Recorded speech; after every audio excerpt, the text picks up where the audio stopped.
Hi, everyone. This is it. It's our last. Michael Jackson's This Is It. This is our. This is our last episode of the decade. I can't believe it. So let me just reflect on the podcast for a little bit, guys, because it's been a fucking wild ride. Let me tell ya. I am so glad to be here. I am so glad that I kept doing the podcast. I'm really proud of it. It's one of my loves. We're moving into a lot more analytical stuff in the new year. I'm pretty super stoked about it. I have some special guests lined up.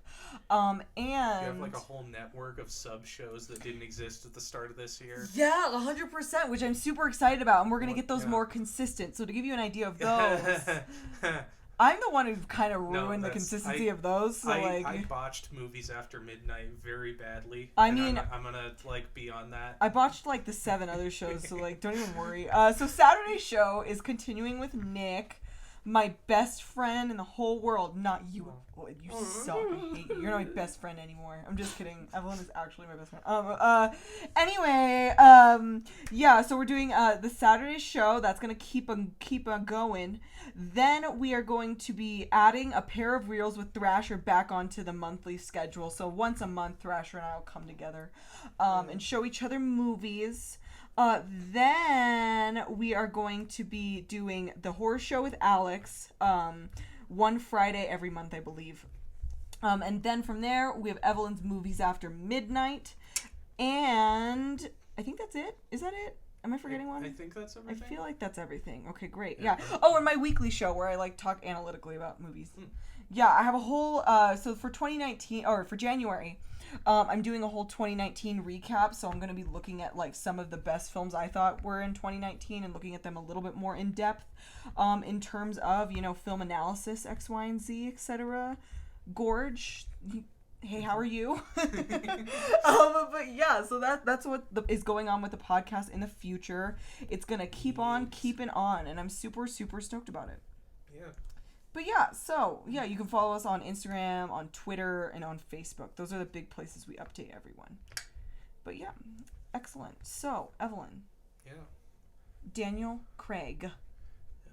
And now we're, I talked about it with Pierce Brosnan, but this is, really the era where I remember these films coming out in real time. Yeah, so it's me too. interesting to, go back. Yeah. And it's interesting, too, because, we have to acknowledge the fact that, the Daniel Craig movies, they weren't a retcon by any means, but they did seek to just redo the franchise. It was soft reboot where it could be a reboot or not, maybe, but because you have carryovers like Judi Dench and things like that. Yeah. But just the way that the films approach storytelling, it's very different from Brosnan and all the other eras, because they really want them to be stories that are interwoven into this kind of pseudo franchise. And I wanna say when this film was coming out, there was a lot of I don't know if they flat out said it, but there was a lot of implication that it was going to be a prequel. Oh. Because Casino Royale was the first James Bond book. Yeah, and also Casino Royale was that movie with 700 writers, and it's really funny. Oh, yeah. Psychedelic film. The crazy psychedelic film. Which I want to say, because those people had the rights to Casino Royale is why the Broccoli's never did it until recently. Yeah, 100%, which makes a lot of sense. And yeah, Barbara Broccoli's fully at the head of the franchise now. Not just casually at the head of the franchise. And it's very, very interesting going into this new age. It definitely, like we kind of talked about with Brosnan, it feels like a 9/11, post 9/11 film for sure. That's a whole thing I guess am equipped to talk about. I don't know. But, that's a whole thing I am equipped to discuss. I did a lot of research and I programmed it into my robot head. It's one of the things I most remember about these films is that in between the last Bond film and Casino Royale, the Jason Bourne films came out. Yeah. And those movies really Oh my God, it's Jason Bourne. But the Bourne series really affected kind of, I think, the public idea of what a spy is and how a spy works. Yeah. And so that had really big, I guess, implications for what James Bond kind of became moving on. And also James Bond at this point, it's interesting that you bring that up too, because now we're fully in the postmodern, and Yeah. Things are now branching off of James Bond in a way that they haven't before. Because even like Mission Impossible, I think is that out? Yeah, Mission Impossible was like, I think the first one was like late 80s, early 90s. Gotcha. So yeah. So you have like all these franchises becoming like actual franchises in addition to James Bond. You know, there's not like one-offs copying him anymore. Also, yes, there was a Mission Impossible TV show in the 70s. I just want to say that so people don't like get on us for not fact checking because I'm aware of that. Okay, look, I hate TV. I'll say it right here and now. I can't get into TV unless it's the Golden Girls or Fosse Verdon. I was not allowed to learn. Well, not allowed. We didn't have TV in my house for a very large chunk of my childhood. That was a nice correction because your parents listened to this podcast. No, I'm just kidding. Evelyn's parents, if you're out there, I'm just kidding. I love you guys. But yeah, we didn't have TV growing up, and all things considered, I watched an absurd amount of TV for someone who didn't have TV. It's very interesting. So yeah, we're like the two halves of the yin and yang here. I used to I had like an MP3 player, right? And I would record episodes of America's Next Top Model onto my MP3 player, and I'd like listen back. Like I had Umbrella by Rihanna, and then a bunch of America's Next Top Model episodes recorded on my fucking stupid MP3 player. Jasmine, do you remember that? Yeah. But yeah. Anyway, Daniel Craig Bonds. It's very interesting, and it's also like. I don't know, because, like, when we move in through them, like, having the storyline, like, occasionally you'd get, like, little vignettes, like, Felix was a crossover and a carryover, or, like, other American operatives, and there'd be, like, this general sense that they've all worked on things together. The Craig Bonds actively are, like, continuing the stories off of one another, especially when you get into things like Spectre and Die Another Day, which we'll talk about at the end, because, you know, Die Another Day has not come out yet. We just have the trailer, but No Time to Die, my bad. Die Another Day was the last Brosnan film. Jeez. I suck. Yeah, Erynn, you watched through all of them and you don't fucking remember. Just kidding. That's why I'm here. So everyone knows we do know what we're talking about. Thank you, Evelyn. But yeah, so that came out way more shady than I intended it to. No, honestly, I totally get it. I'm a very pie in the sky orator. I have some form of autism. I'm pretty sure. And like. No, Evelyn, I fixate on movie details as somebody more who than like a normal taught, human. As somebody who in the last like 6 months has been actively teaching classes of people, like adapting my rhetoric in a way that's not really confusing is something that I've been working on very strongly. But you know, I think it just makes me interesting. I'm just kidding. But yeah, the Casino Royale, I really love the way it kind of takes a lot of time with the poker sequences, because this is just something I'm a bitch for. I'm a bitch for really long poker sequences in movies. Well, I think I talked about it already, but the 1953 episode of the TV show that is called Climax. You did not talk about this already. That also happened to be an adaptation of Casino Royale. Like it was like this weird proto Bond film because it was an adaptation of the novel, or the story. But it was not, you know, a Broccoli family produced James Bond film that was part of the canon. And it was based off of Casino Royale, which, don't quote me on this, but I want to say the fact that the rights to that particular story were separate were the reason that the comedy film was able to get the rights to it. Man, the rights to James Bond are like, what kind of fuckery is this? You need to be a secret agent to make sense of it. Fucking dead ass. Like, you need to like food fight global espionage. Am I right? Yeah. So this is another kind of like we talked about. I think Thunderball and Never Say Never Again were based off the same story, but with Casino Royale 2006 and Casino Royale 1953, we get that again where we have two adaptations of the same story, and it's interesting to see what did and didn't cross over. Yeah, 100%. But like the hyper fixation on poker, I'm guessing Ian Fleming just wrote a lot about poker because every version of the story has a lot about poker. And it's very, very, it's not even just like, as somebody who like actively studies and really likes poker and like will watch tournaments and follows like poker players and stuff, it also goes very in depth on the actual like semantics of poker, which I always think is fascinating. I joked that but like there was this one scene, it started to feel like Yu-Gi-Oh!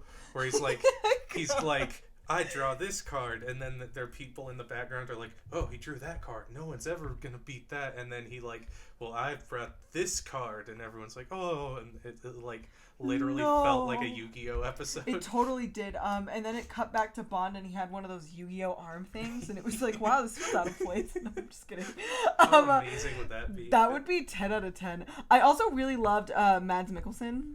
Yeah, Mads Mikkelsen playing a character that was played by Peter Lorre in the original, which it's is just very, very interesting. Because Peter Lorre is one of my favorite actors of all time. But I think Mads Mikkelsen does a really, really good... He does interesting things with the part. Yeah. Yeah, I also think his motivations are pretty intriguing as well. Also the fact that he almost ends up being kind of like a fake villain in the end. Yeah, and I think it's interesting that with this new reboot of the franchise, we get them going super hard right out the get-go of like Bond being sad and wanting to retire because he wants love. Yeah, you know, well, and I thought that was really interesting. That rehash of Honor Majesty's Secret Service. Yeah, it's almost like it goes back to the like low-key reboot thing where it's like they take him back and like they have the whole pre-credits scene where he's like they're discussing the fact that he's never killed anyone before tonight, and this guy he's about to kill will be like the second person he's ever killed. And so like they very clearly establish Bond as much more formative than we've ever seen him. Yeah. So it feels like this whole like they were trying to take the Honor Majesty's Secret Service like plot beats and just get them into stick them back into the mythology to establish that we're starting all over again, kind of. Yeah, 100%. Because, like, I mean, I didn't necessarily, like, I don't know, Yeah, we spent a lot... It's kind of like going out of Spectre. It's almost there, but I don't quite buy it. You know what I mean? I just wish there would have been more time, you know? Because I do think the woman in the film is interesting. Yeah. But, for sure, and especially, and also the other woman at the beginning, you know, who's kind of like just there for like 5 minutes. And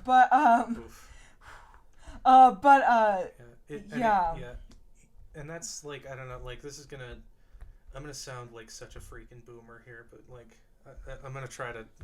I'm literally doing a puzzle as we're doing this podcast. But, like, you can't sound more boomer. Again, talking about how like. At some point, like, I don't know what it is about 9/11 that made us just kind of forget a bunch of, like, sort of, like, socio-political progress we had made. But, like, all of it, like, this film, like, the way they present Vesper Lind, the female character, like, they present it in this way of, like, ooh, she's an empowered female, and we've never had one of those in a Bond movie before. What are we gonna do? It's like, it's very, like... I don't know what it is about like this point in time where everyone was kind of like, we're going to do something that's way less progressive than what's been done before, but act like we're way more progressive than has ever been. Like, 100%. That's a really good way of putting it, I think. And like, yeah, that's a whole other soapbox for a whole other time. But like, it's just interesting that like with all the things this film is doing, it seems almost... They do stuff well, but they seem almost unaware of where they've been in the past. Yeah, 100%. And the only thing for me that edges that out and like makes that like less like of a problem, less of a problem for me is like how much Daniel Craig is sexualized in the movie. Yeah, he is. Yeah, it's like I was shocked.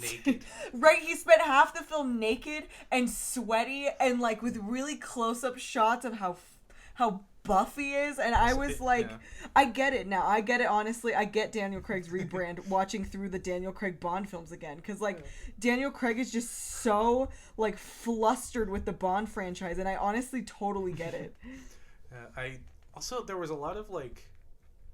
a lot of stuff that reminded me of Terminator movies, and I don't know why that is. Actually, like, I think you said that one sequence was pulled directly from There's Terminator. like a part where he's like hanging off the back of a truck, and I think that's literally like a scene from Terminator 3. Yeah. But also like the way Bond is framed, like in the naked scenes, reminds me of how they framed Arnold Schwarzenegger when he was naked, and like, when he I don't know was if that's just, naked. but I think some of that might be with cinematography in Casino Royale, they went like really hard like into sort of neo film noir. Yeah. Which was interesting, and neo film noir, and then like I think part of the reason it feels like it's interesting how they like incorporate things like camera shake and a different kind of stylized camera than they have before. Yeah, well but yeah,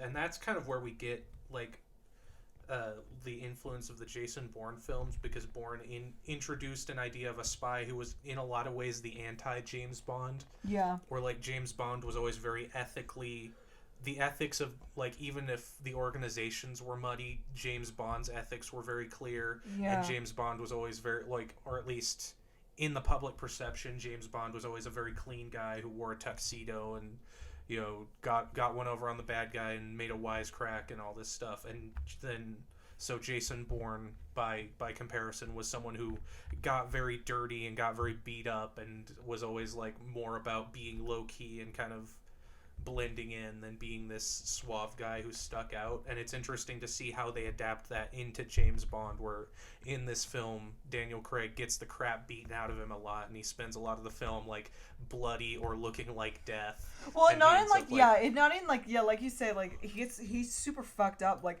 not in like the Sean Connery way where like it's like, oh, one punch, no. Like, yeah. Yeah, there's like a whole scene about him trying to like defibrillate himself because he's about to literally die. But like also that's interesting you bring up the defibrillators. Scene, because I think the way that Bond's relationship to Judi Dench and how that's changed from Pierce Brosnan is very, very fascinating to me, and I really appreciate it. Yeah. Because no longer are they just people who are kind of like begrudgingly helping each other. Like, they feel like they actually care about each other, which is really interesting. Yeah, and I like that, like, even in the Brosnan era you got this, and I think it's interesting because with as much as they kind of throw out and reboot, they kept this relationship between Bond and M, where they're people who, like, on a personal level don't really like each other that much, but as far as like no trust and everything, they would, like, if M got into trouble or if Bond got into trouble, the other one would be like the first person in their corner making sure they were all right. Yeah, 100%. And I really appreciate those kind of dynamics. Yeah. Also, this was the first film they call M and she's like in bed with a dude who's either like he could be her husband or he could be someone else. Which I was like, yes, get, Judy. Like, even if it's just a background thing, like M, in addition to Bond, also having, like, she's sleeping with people, like that's not super sexualized. But well, and also, like I said, it being Judi Dench, an older woman too. That's so interesting to me because it's something films don't want to do nowadays. You know what I mean? Nowadays. Now I sound like a boomer. Back in my day. And that's good, isn't it? And then we just sing show tunes. Because singing show tunes from the 60s doesn't make us old. Yeah, 100%. I mean, Evelyn and I are like the youngest people out there. We certainly didn't watch a bunch of Golden Girls and like bond over that. Yeah, exactly. Like, what? Who would do that? But I really like the like very in-depth casino subplot. Vesper Lynn, I felt, was almost there. Yeah, she was almost there. She was pretty interesting, but like I just didn't like. I feel like something that all the Craig Bonds really try and like force, and I hate to use the term force because I think it's almost there. That's the thing. It's so close to being there. Is this whole idea and subtext of, you know, back to On Her Majesty's Secret Service where Bond falls in love and he resigns and all this stuff. But in this film, when Bond resigns and like when the death happens, like I don't know. It was just. Yeah. I needed more of their relationship to develop. I did find it fascinating though, Bond's reaction to it, because this is one of the first times where like he's really pissed off about it as opposed to like, I mean, okay, he's mad in the situations before, but he places the blame on the woman in this situation, you know, and he's really upset with how he treated her, and there's like guilt that arises from that because she's now dead, you know, and that was really interesting how it was played by Craig for sure. That lent me to, I guess, be able to get something out of it, you know, in like a pseudo-rushed relationship. But what were you going to say? It kind of goes back to this, like, semi-prequel idea where they establish this as, like, this was a character who, for the first time, he really opened up with and was vulnerable with. Yeah. And because of the way things turned out, that's why he becomes this hardened person who, like, moves from sexual relationship to sexual relationship and can never connect again. Yeah. But yeah, like you said, the only time I really buy it in the franchise is in On Her Majesty's Secret Service, because there's a lot of time dedicated to just them falling in love, you know? Yeah, And yeah, it's a little silly and out of feels weird in a Bond film, but at the same time, it really works for the relationship. Yeah. You know? Yeah, and yeah, like you said, this was almost there, but something about their chemistry I didn't quite. Yeah.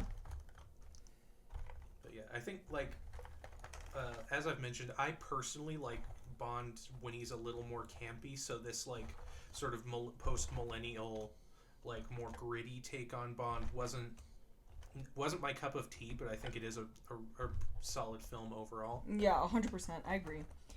I agree. Yeah. Also, we get kind of a reboot of Felix because we haven't seen him in a while, and he's back, and he does not have a fake leg, which he doesn't have a peg leg, and he's not a really old man working with Daniel Craig because Daniel Craig. How old would Daniel Craig have been back in the day? I don't know how old he is. Like Felix. Yeah, I'm not sure. I really I gotta say though, I really have a lot of respect for Daniel Craig. He's one of my favorite actors right now. He's good. And like I've seen work. him in everything, but I just love how he has to have like an accent in every single movie he does. Like that's just my favorite thing about Daniel Craig is that he has to have a new accent in every movie. From Logan Lucky to Knives Out, he just has an accent, and I love it. I want to say that's like a British actor because it's easier. Like the base American accent is really hard to emulate if you're not American. Yeah. And so like a lot of times when British actors have to play Americans, that's why they go with like Southern type characters because it's a lot easier for them to do a Southern sounding thing. That's interesting. I just saw it as him trying to really distance himself from James Bond. Yeah, I mean it's probably 6 of one, half a dozen. Yeah, that's fair. But yeah. So moving on to the next one, which is the name no one understands. Quantum of Solace. Quantum of Solace. What is that opening song? Am I right? Is that the Jack Black or Jack White? Yes, and Alicia Keys, and it's kind of awkward. Yeah. I'm really biased towards No Good About Goodbye, which was going to be the Bond song apparently. Oh yeah, this is the whole story. Yeah, this is the one where it was on the short list for the Bond songs and they didn't pick it, and I was like, fine, I'll do it in my own movie then. But yeah, so Quantum of Solace is okay. It's a little forgettable for me in terms of the other ones, for sure. Yeah, it was meant to be like I feel like more so than any. You get the Goldfinger thing again with the death of like what's her name, like Strawberry or something. You get those like.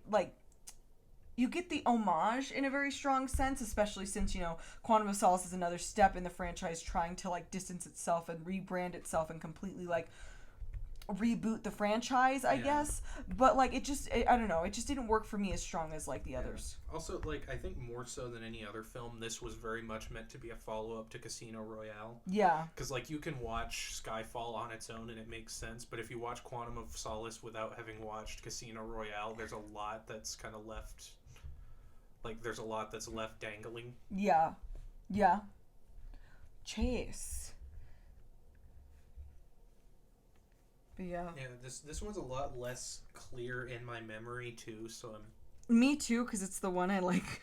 It's my least favorite Craig one, for sure. Sorry, Craig, if you're out there listening to Quantum of Solace. Evelyn and I just don't have a lot to say about it. Yeah. David Harbour was in it. That was... I mean, I guess, if we're talking about, like, where it takes the franchise, you get, like, beginning implications of, like, because it's interesting to see M as Judi Dench versus M, whatever actor played him before. Yeah. Because, with Judi Dench, there's been, like, this thread of her getting into trouble. Of her, or, like, being in danger. You know what I mean? And Bond having to come and help or whatever. But... you get, like, the beginnings of what they later do in Skyfall with her death in this film. So that was something. That was something we could say about it. Yeah.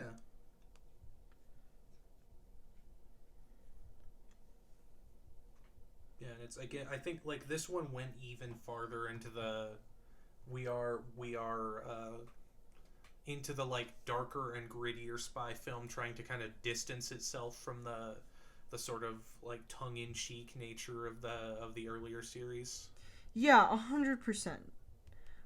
100%. And then, I mean, you get the carry through of, like, Bond trying to not make things personal, but he's definitely making things personal. Yeah. But, like, you know, it kind of works, but at the same time, it kind of doesn't. It's a good step, I think, in terms of the storytelling, because where it takes the franchise, I think, was needed for Skyfall, I guess. Yeah. But at the same time, it's not necessarily my favorite Craig Bond. Also, with this one in Casino Royale and kind of, I guess, the whole Craig era, we're kind of going back to the idea that, like, there's all these global things going on, but the villains are very much like self-motivated profiteers who don't have it's not a film about this side or the other side being the bad guys. It's about these guys who are just kind of playing everyone for their own benefit being the bad guys. Oh, yeah. And it's like we're seeing more of a return to that, I think, than we saw in the Brosnan era. Yeah, 100%. And I think that's kind of important moving into this kind of, like, because, you know, we've gone through and now, like, Bond seems to be confronting this whole idea of globalization and what does that mean for espionage and what does that mean in this newly technological age, also post 9/11 era. Yeah. And I think that's the next natural step because you get the beginnings of that with the Spectre organization, like, being, like, this kind of transcendent thing that's, like, beyond, you know, state and beyond, like, you know, traditional. It's not a country, it's a collection of people that define, that are past country, you know what I mean? Yeah. Like, serving for their own purposes. But at the same time, you know, yeah, because do we get the Spectre introduction in this? Because, like, Spectre becomes a huge part of the Daniel Craig Bonds. Yeah, but I don't think it's this one that's introduced. Is that Skyfall, right? Maybe, because I know in Spectre they, like, retroactively say, I think everything is in Casino Royale onwards was the work of Payne. Oh my god. I was so sad. I was like, you get Christoph Waltz, the best actor out there, my favorite actor in that has ever sailed the seven seas, and you just don't use him. I want to say, has he been confirmed that he's coming back in No Time to Die? Yeah, he's in the trailer. Oh yeah, okay, that's why. That's a pretty darn good confirmation. That's a pretty big confirmation that he's coming back. You know, he's in the trailer. But yeah, I don't know. I wish. We'll get into Spectre in a minute. But yeah. Anyway, Quantum of Solace. Yeah, it sets up some interesting stuff, especially with Judi Dench tiptoeing around like where she will end up. Yeah. It kind of starts off.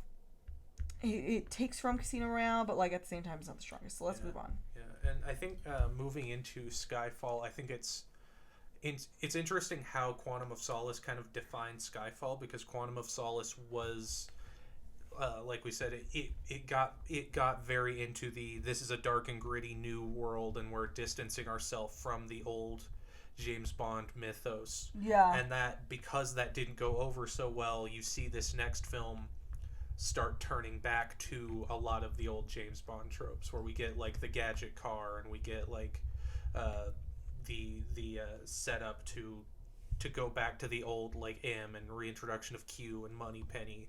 Yeah, which was interesting with Moneypenny and Q being completely absent before. Yeah. And also Moneypenny being a field operative was really interesting to me. But I just need to say it. I'm sorry, I'm cutting this off to talk about me for a minute. Hi, it's my podcast. I'm talking about me. Skyfall, I am forever grateful for, because it is the reason I'm a filmmaker today. I was on a little date in middle school, and we went to see Skyfall because we had just discovered making out. And so we always went to the movies to make out, like, you know. Like, I remember we went to the Hobbit movie and made out, and then we went to Skyfall. So Skyfall's happening. It's the opening. We're kind of just watching the movie at this point. Oh my god. The opening sequence. The title sequence was Adele's Skyfall. I cried and was like, I want to make something this beautiful one day. And I remember thinking about the whole movie. It was just beautiful. And oh my god. I just think Skyfall is one of the most beautiful films of all time. I think it's wonderfully done, and I freaking love it. It's pretty good. Yeah, it's so good. It's the reason I'm a filmmaker, a movie maker, and I have to tell that story to everybody who can hear me everywhere.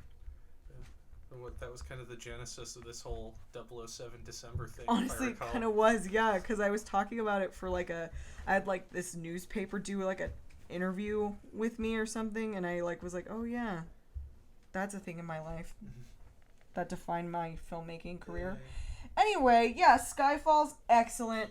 Javier Bardem fucking kills it as the villain, bitch. I've never seen something where Javier Bardem hasn't been like amazing. Oh my god, that's a good ass point. Javier Bardem is so good.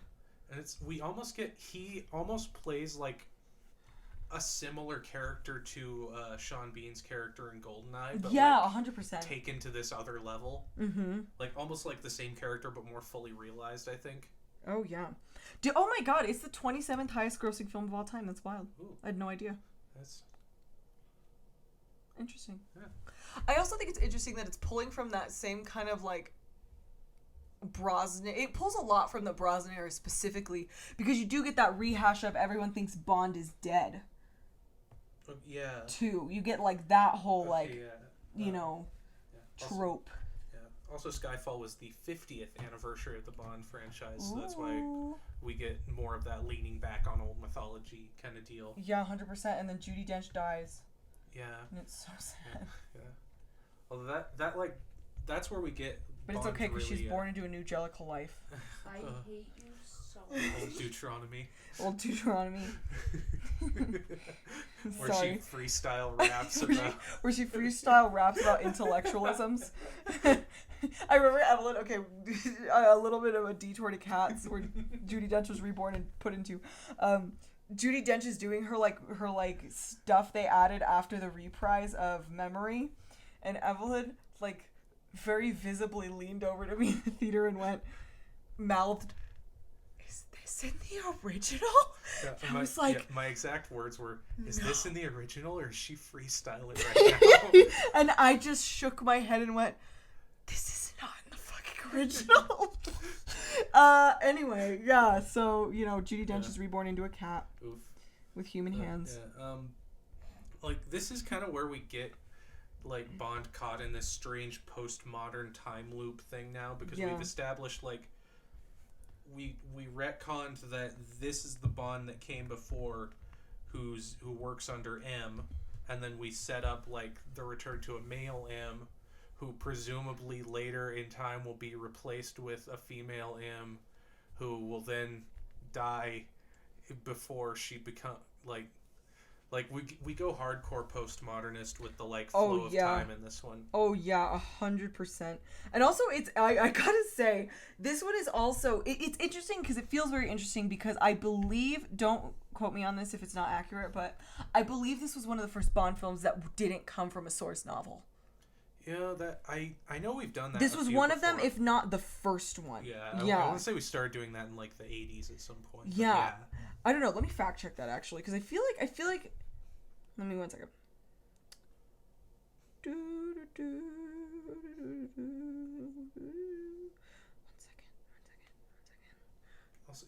Okay, I found it. Yeah, Skyfall is not related to any previously published ones. It doesn't say if it's the last one or the first one or anything like that. But yeah, so that's really interesting. And I gotta say, the film feels a lot more tense than a lot of the other Bond films because just with the whole idea of M being murdered, it just feels like no one is safe in a different kind of way, Yeah. And also there's kind of that whole, like I mentioned, we have a continuation of this whole idea of this is a different world than the one Bond came from, and is there a need for spies like him anymore? Yeah. And it's done in a different way, I think, but it ultimately has kind of that same subtext of is there a need for these characters in popular culture anymore and everything? Yeah, 100%. With them talking about maybe we'll defund MI6, and then Bond saves them, and they're like, oh, I guess we still kind of need MI6 because Javier Bardem tried to blow us up. Yeah. Yeah, and then, I believe that, I don't think this is... It's also interesting, too, like you said, they kind of, once again reboot in Skyfall because, they didn't technically continue it from Quantum of Solace. Yeah, they, almost reboot the reboot because they bring, they removed all these elements with Casino Royale, and now they're bringing them back. So it's, Yeah, and then it sets up for Spectre. Which we're like, oh my god, it's called Spectre. The organization's back. Yeah, which again, like, kind of takes us back to this prequel thing because it's, like, kind of implied this is the first time we're seeing Spectre. Yeah, and the thing is, like, for me, I think, you know, I think Spectre was just at a disadvantage, you know, because Skyfall meant so much to me that it was almost like, how the fuck is Spectre going to even, like, you know what I mean? Yeah, as much as I try to be a non-biased movie reviewer or anything like that, you know what I mean? Well, I think a lot of people, like, felt that, like, after Skyfall, Spectre was a little... Yeah, it was a little, like, sad. Because, like, I love the idea. I love the beginnings of what they tried to develop with Blofeld, right? Yeah. I really like that whole through line. I think it makes a lot of sense. I think it's something that you could easily narratively do to connect all the films. And I think it could even be like a, what the fuck? Oh, my God, kind of moment, you know? But just, like, the way they approached it with, like, Christoph Waltz just, like, monologuing about how, like, it just wasn't done very effectively for the Bond series, for me, at least. Yeah. And so it was kind of just, like, it was just, like, a little lackluster and disappointing, you know, overall. Yeah, well, also, I think the fact that, like, for a film named Spectre, Spectre doesn't really play that large a part in the plot until, like... the last little bit. Yeah, until the 11th hour. I think it still has the Guinness Book of World Records record for biggest explosion, though. That's Ooh. Michael Bay, who? Yeah, get out of here, Michael Bay, and your Six Underground. Yeah, I watched it. I was pretty confused the whole time, but you know what? I giggled a bit. Anyway. Yeah. Spectre. Yeah, Spectre's another one that just didn't... Like, I remember watching it with my family, and I was, like, really excited because they were bringing back all this classic stuff. And because fucking Christoph Waltz is in it, bitch. I think that might have been the first thing I saw Christoph Waltz in. Are you serious? I love that. Yeah, because I had not seen Inglourious Bastards yet. Oh my god, Christoph Waltz is the best actor alive. I love him. Anyway, continue. Yeah. But I do remember, like, it didn't leave that much of an impression on me. Yeah. Like, despite all the hype. Yeah, 100%. And I mean, I like the opening sequence, the Day of the Dead sequence, and, like, this kind of, like, going back to jet setting around the world, which is something I feel like some of the newer Bond films kind of lacked with Daniel Craig, because they all were kind of, like, this one location kind of deal. But... yeah, I don't know. I like how do you pronounce her name? Leah Seydoux? I love her as an actress. I think she's an excellent actress. I really love her in, like, the movie where she's like she's a nun, I think, or she's a caretaker. And I think she's really, really well done, but at the same time, like, it's a similar problem to Christoph Waltz. They just don't use her very well. And I really don't get the sense that, like, Bond loves this woman and is gonna give up everything for her, you know what I mean? I almost wish she had been introduced earlier in terms of, like, the Craig era Bonds. Yeah, because I feel like having more time to develop that relationship across movie might have been a good choice if they really want to go with the direction of Bond giving up everything. Because at the very end of the movie, you know, when Bond kind of throws everything aside and, like, you know, takes her hand and they leave, like, I just don't really believe it, you know? Yeah, which I think it's kind of like a two-edged thing where they're trying to go back to the old films where they had, like, you know, Bond with a different woman every film, but they're also trying to give more weight to their relationship at the same time, so they're kind of, like, pulling in both directions at once. Mm-hmm. Yeah, 100%. That's a good way of looking at it. Yeah, so it just kind of creates this, like, half-done feeling, and I'm really hoping, so, do you have any other points on Spectre? Not That's all I really have to say about Spectre, you know what I mean? If we're talking generally, like, the Bond era, where the Bonds are going, because I think that's a huge part of Daniel Craig Bond, but yes. Apparently Christopher Nolan was being seriously considered to direct Spectre. That might have been a good choice, I think. Yeah, That was back when Christopher Nolan... I love The Dark Knight Rises. Unpopular opinion, have you seen love Memento? it. Oh my god, I had a friend whose, like, favorite film was Memento, and it was more annoying than, like... Don't get me wrong, Tarantino... The Hateful Eight is my favorite movie of all time, and you're one of my favorite directors of all time. But you gotta get these film school boys under control. They're so annoying. Swear to God.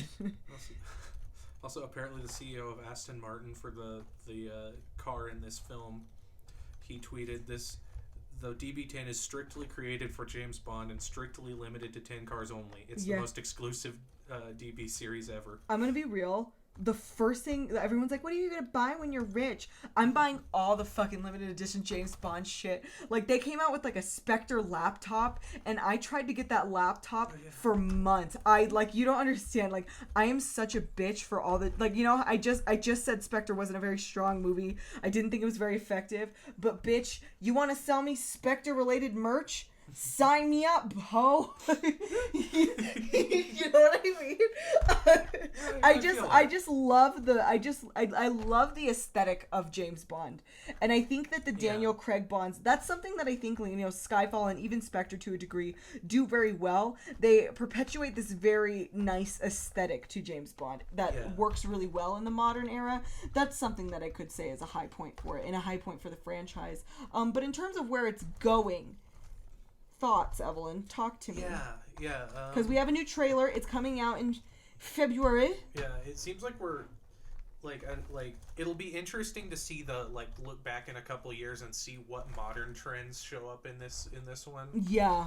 But because it seems like it's definitely going into the we're in an area where 80s pastiche is at an all-time high. Oh yeah. And I get a little Wonder of Woman that. at the mall.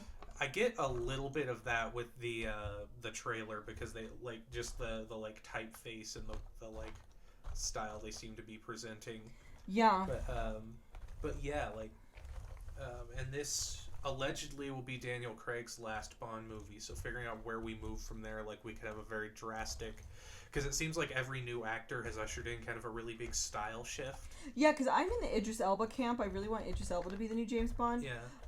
We have crossover with the Cats movie already, and I think Idris Elba will be... No, I'm just kidding.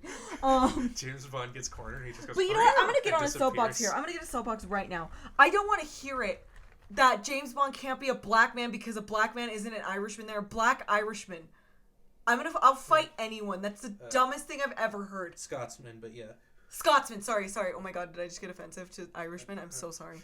Don't but confuse the Irish and the Scots. They get really mad. The point is, James Bond can be a black man. Yeah. And I don't want to hear otherwise. You know what I mean? I just don't want to hear it. I don't want to hear it. I don't want to hear that argument. I know there's been, since we're on these soapboxes, I know there's been, a whole, some people saying they want a female James Bond, but I feel like that kind of undermines the point of who James Bond is. Yeah, talk to me about that. Because I feel like especially with Craig and even with Pierce Brosnan, they explored the fact that James Bond is this sexual character, and they explored that in interesting ways, and I think it makes more sense to use that play off of the if you're going to play off the fact that this is a sexualized male character, use that to explore that side of it, and don't because I feel like if you just replace that character with a female and start talking about female sexuality, it's an important thing to talk about, but I feel like you're misusing an opportunity, I guess. I don't know. Yeah, I'm a biased party because I've never been of the camp that I have always... Because I know a lot of women in my life were like, oh, I want James Bond to be a woman. And I just wanted to be a Bond girl my whole life. So, I can't really, I can't say I lend anything to this discussion because I'm a little biased towards, wanting to be a Bond woman. You know what I mean? And being empowered by Bond women. I think it could work. It's kind of like the same questions of, should Sherlock Holmes be a female or not? I think it could work in the postmodern for sure. I'm just not necessarily sure if the reasonings are to explore women or to put women in this position in which they're going through a male power fantasy. Yeah. You know what I mean? Because, I don't necessarily know if people want to make commentary on women's roles in society by placing a woman in the pseudo role of James Bond, or if they just kind of want to do it because they feel like it should be done. You know what I mean? Because anytime I really want a filmmaker to explore a woman as James Bond in a very mindful, purposeful kind of way, not just she's James Bond. James Bond is a woman now. Yeah. You know what I mean? Because I think it could work really well. It just depends on the filmmaker who's doing it. You know? Yeah. And also it would change, like you said, it would change the coding because like a lot of the thing, well also I think a lot of the thing that's misinterpreted about James Bond is people think it's just like this misogynist thing perpetuating like roles of women and men. But like when you actually deep dive into them, there's this deep psychological sense and commentary on men and women female roles in society that comes from like, you know, James Bond being a male and interacting with the women around him. So if James Bond were to be a woman, the coding of him or her, the coding of her, if James Bond becomes a woman, would have to take a new kind of approach because the role is so hyper focused on being on being a man. You know what I mean? Like the crux of the commentary that comes from the role relies on James Bond being a man. So if you're going to make James Bond a woman, there's a different type of storytelling you have to approach it with. Does that make sense? Yeah, and also, like, I think anytime you're talking about sexuality, like, just because of, like a large percentage of people are heterosexual, so we'll talk about this through like, I don't know if it's somewhat heteronormative to say, but like, Evelyn, you're a trans woman. You can like say like you'd think that, but Twitter would, you know, like I think if you're going to explore sexuality, you need to be able to talk about both male and female characters. Yeah, 100%. So by shining the light only on a woman and trying to talk about sexuality, you're only getting like a part of the puzzle.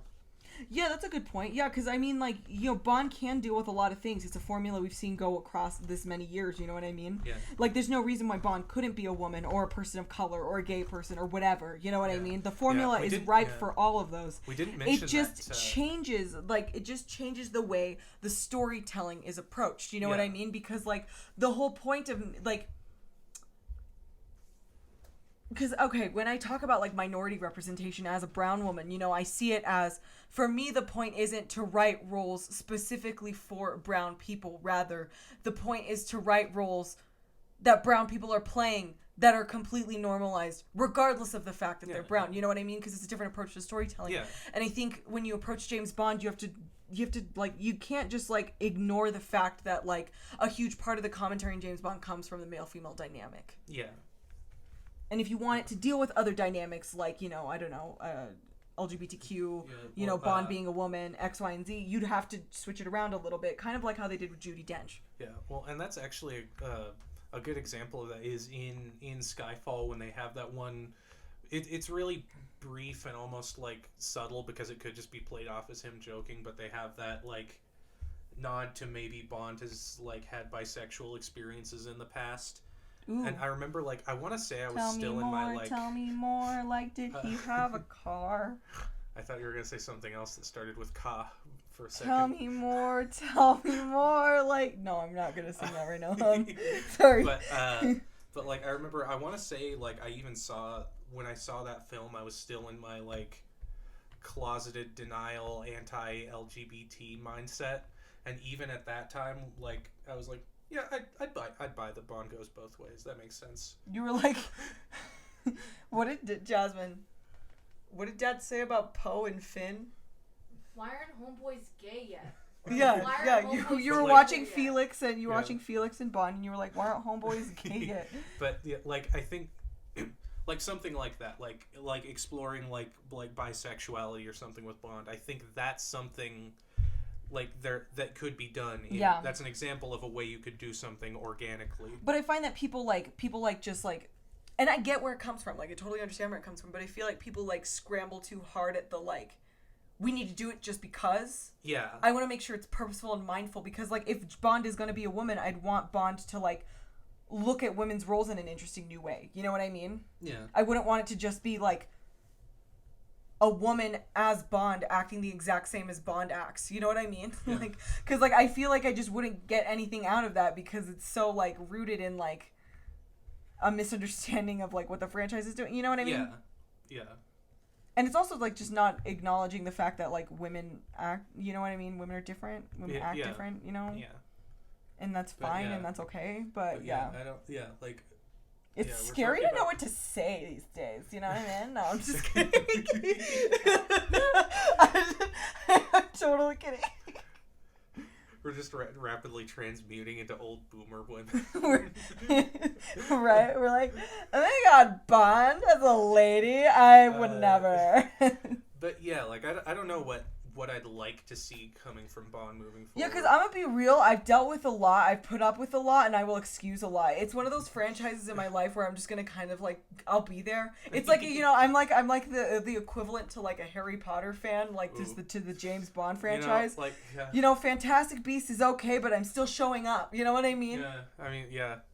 Star Wars just barely scraped by for me, but I've still got James Bond, so we'll see how long that holds out. Oh gosh, yeah, I'm a ride or die James Bond fan, so like I'll watch anything that they put out. Yeah, I have a lot of respect for the franchise. I have a lot of respect. I kind of wonder if Bond is going to pull from John Wick at all stylistically, because I could see that being a movie that the Bond people look at and go, huh.